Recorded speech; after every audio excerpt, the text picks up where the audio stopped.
It happened again for the Toronto Blue Jays. They had an opportunity to sweep the San Diego Padres this afternoon, and they failed for the third time this season. So I'll break down this loss and much more in this episode of Jays Digest.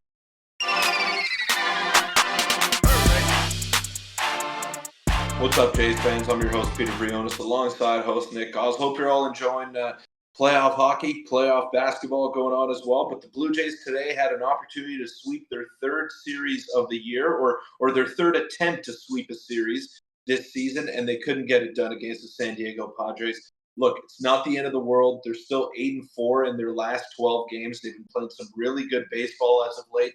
And there are some silver linings to take out of this series. Obviously, the bottom of the lineup really started to hit there. They contributed offensively. The pitching continued to be very good, at least starting pitching.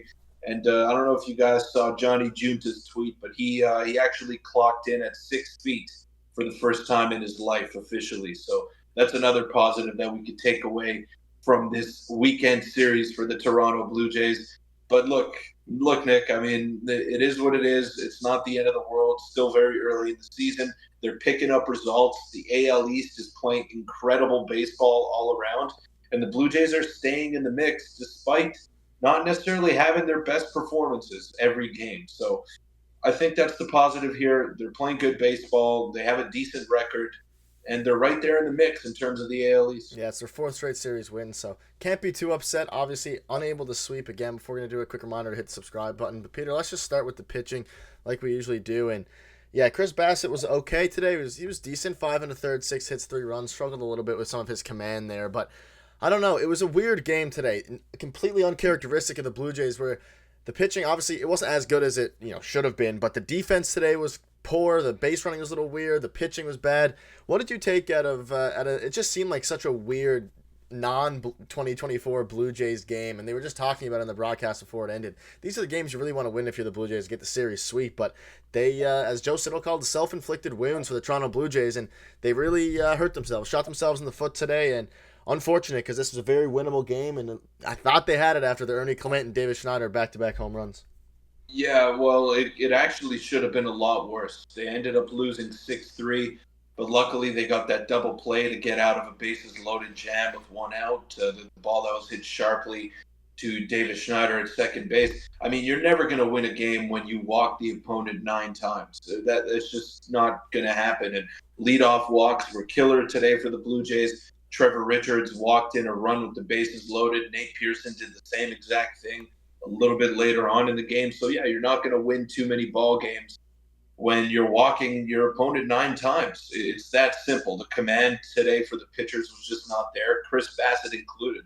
He did not have his best stuff today. He battled. He got through 5 1/3 for them, but still not enough. It wasn't enough, and the Jays' offense wasn't great, but the Padres' defense really stepped it up. I mean, George Springer smashed a ball into right center. It looked like it was headed for the gap, and then Fernando Tatis, the Platinum Glove winner, goes up and makes a leaping grab. So the Padres played a good game today. They were very patient.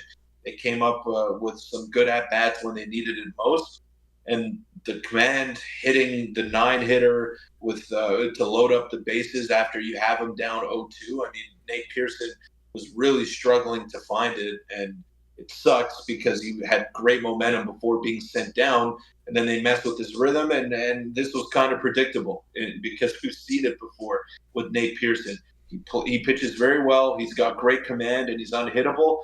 And then you mess with his routine a little bit, and then he's back to square one. So that's the unfortunate reality of Nate Pearson. That's what we've had to deal with for the past few years here. But when you're up 0-2 against the number 9 hitter, Tyler Wade, I don't even know how he's a major league player anymore. He's not a very good hitter.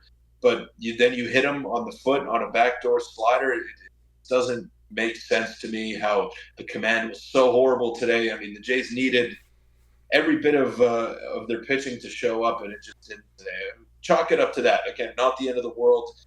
4 straight series wins, playing real good baseball. They're coming up against a hot Kansas City team going up in their next series. So got to get results where you can, but the Jays had this one today and just couldn't get the job done. Yeah, and we also had to mention the catcher's interference that cost another run, which Yeah. ended up being a lot. And that's, I mean, that's very characteristic of the Blue Jays. It seems like they do a catcher's interference every single game. Obviously, it was on Danny Jansen there. That's why Richards' run wasn't earned. But yeah, you mentioned it. 9 walks for a pitching staff and bullpen. That's been very good to start the season. Obviously, Richards and Pearson aren't the two high leverage relievers or anything like that. But it would have been nice to shut him down and try to come back when it was a 4-3 game. But then Pearson took it out of reach there. And with Robert Suarez pitching, he was throwing absolute gas. Well, let's touch on the hitters a little bit.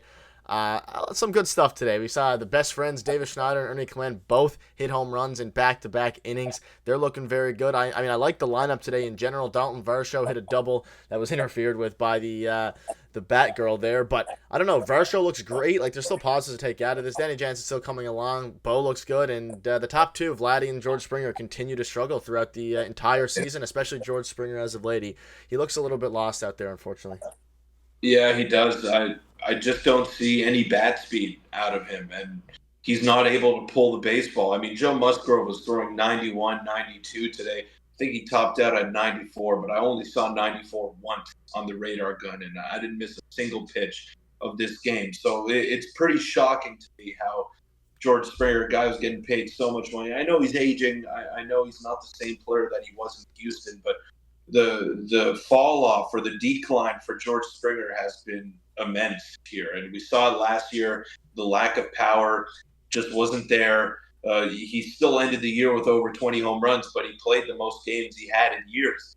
So that's why he was able to kind of inflate some of those numbers, and he looked okay on the surface, but he was just slightly above league average in terms of OPS plus. Vladdy, he's missing middle pitches. Bo got on a sharp base hit, and you're thinking, okay, here we go. No, it was Springer who actually got the base hit to left field, and then we're thinking, okay, here, top of the order, middle of the order, coming up, let's get something going here against Joe Musgrove, who has struggled mightily this season. And then Vladdy gets a 91-mile-an-hour fastball in the middle of the plate. What does he do? He rolls over to shortstop. That's a pitch that in 2021 we saw him driving out of the ballpark. And even in 2022 and 2023, we saw Vladdy not missing those pitches as much as he's missing them this year. Maybe he's just cold to start off the season.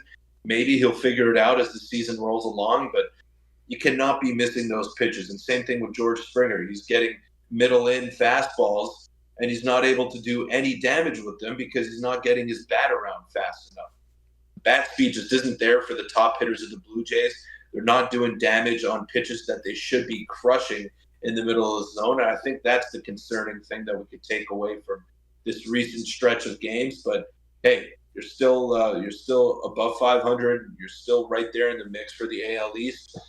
These are things that could iron themselves out over the course of 162 games. Yeah. So let's hope that the Jays can do that. But the offense continues to struggle. Not much is being produced by the top dogs, and that's got to change if they want to accomplish anything. Yeah, a decent 22 games to start the Blue Jays season, but they could easily have a lot more wins in that category. And for that to happen going forward, the player, including Bo Bichette, really will have to step up going forward. And hopefully that can be combined with the pitching and Dalton Varsho continuing to be hot, because none of those things have all. Every time it seems like one or the other is going to happen. But that'll wrap it up. Let us know what your thoughts are on this unfortunate game. Hopefully they can work towards a sweep tomorrow against the Kansas City Royals. If you want to check out a video from yesterday, click on your screen now. We'll see you tomorrow.